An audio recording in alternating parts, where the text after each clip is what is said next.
Welcome to a study of Paul's letter to the Romans. Lesson number 12. Love, for the day is near.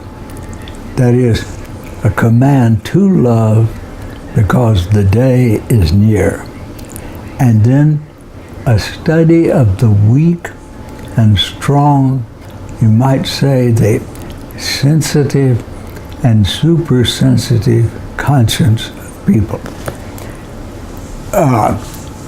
This is perhaps as important an understanding as we can get for the way in which you take a broad range of believers.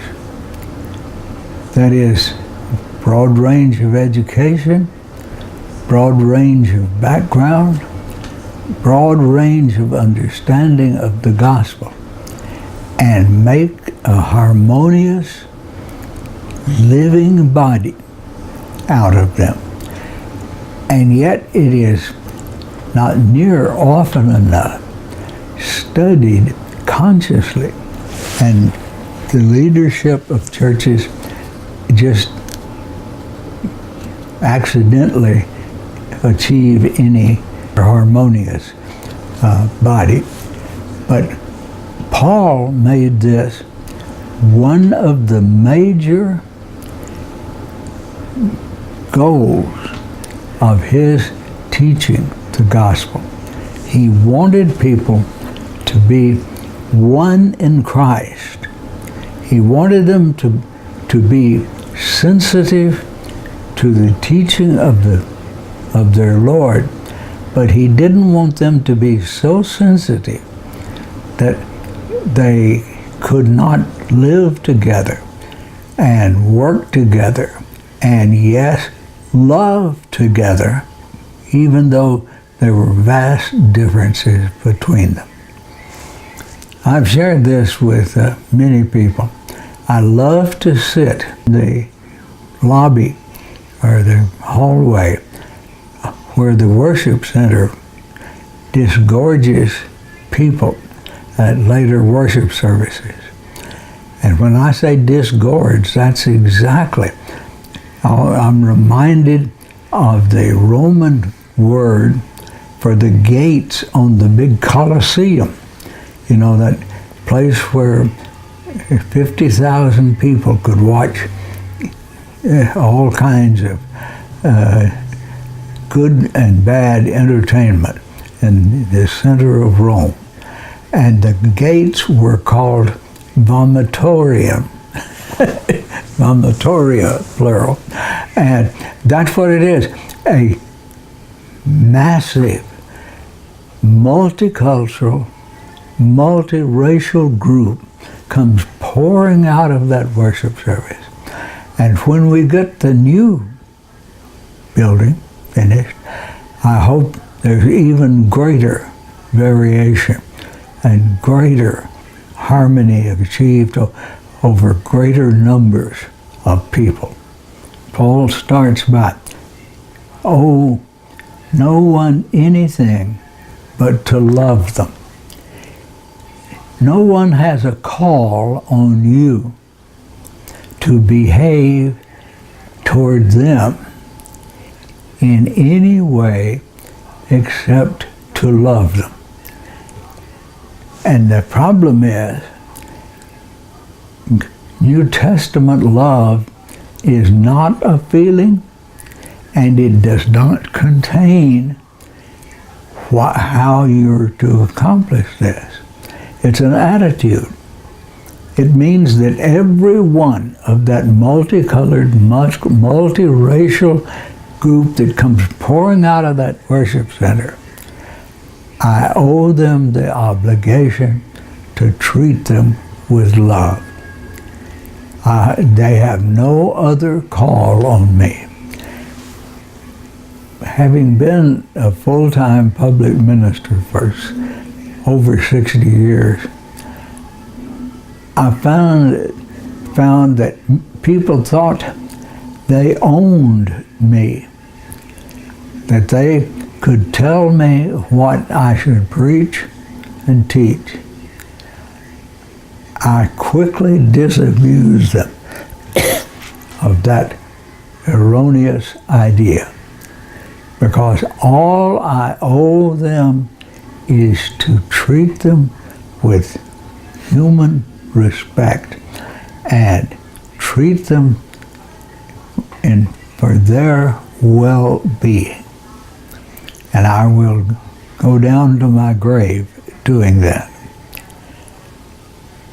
Paul had evidently had a prophetic warning that there was some period of crisis coming, was near, and it was probably very near. Now, what it is, what that was, I don't have a clue. Paul never mentions the context. What he is saying is that it is times of crises that makes this loving treatment even more necessary. I hear people say, this is the worst possible world and all that. I don't think so, folks, but it's bad enough. And don't add to the burden that your fellow believers are undergoing by being hypercritical or trying to correct them. Remember what Jesus said about trying to get the speck out of your brother's eye with a big plank sticking out of yours. That's the kind of background that's here. He said, because of the crisis that's near, you need to really treat one another with love. With our limited history of the early church, it's impossible for us to determine the nature or the extent of that expected crisis. However, it ultimately resulted in the death of both Paul and Peter. Paul is absolutely sure of one thing. Believers are not to use the crisis as a cover for sinful living. People have a tendency to do that. I first became aware of it when I was a middle teenager during World War II. Young men and women who had lived chaste sexual lives used the crisis of, this may be the last time I see you, maybe all kinds of excuses. Human beings haven't changed all that much in 2,000 years. They still want to use the public crises to justify bad personal choices. Then comes the next section, the weak and the strong. Romans 14, 1 through 23. The terms weak and strong are not technical terms with hard and fast definitions. A person might be considered weak in one area of controversy and strong in another. Perhaps strong could sometimes be used to describe the majority and weak to describe the minority in a controversy in church. The terms probably describe the psychology of groups as they contend with each other for supremacy in the church. The most important fact is that the groups existed in the one body of a church. It seriously disrupted the harmony and efficiency of that church. According to Romans 15:14, Paul has greater confidence in the unity of the church in Rome than he did the unity of the church in Corinth. Might be the reason that he wanted to ask the church in Rome to support his missionary activity in Spain and did not choose the church at Corinth.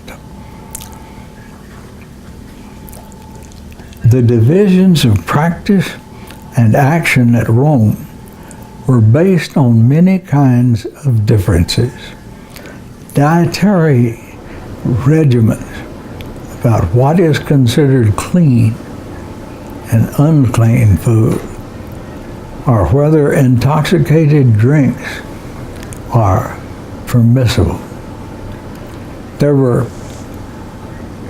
questions about which, if any, religious holidays are permissible for Christians to participate in.